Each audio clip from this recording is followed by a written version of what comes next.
Nasa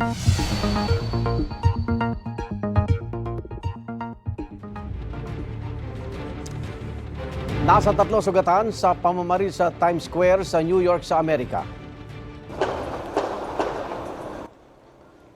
Matapos makarinig ng mga putok ng baril, nagtakbuhan ang ilang tao na nasa Times Square. Ayon sa New York Police Department, nangyaring insidente bago mag-1:30 ng madaling araw noong Sabado, oras doon. Hawak ng pulisya ang suspect at na-recover din ang ginamit niyang baril.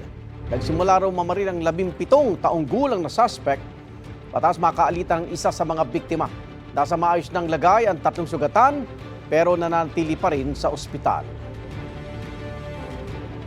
Igan, mauna ka sa mga balita, mag-subscribe na sa GMA Integrated News sa YouTube para sa iba't ibang ulat sa ating bansa.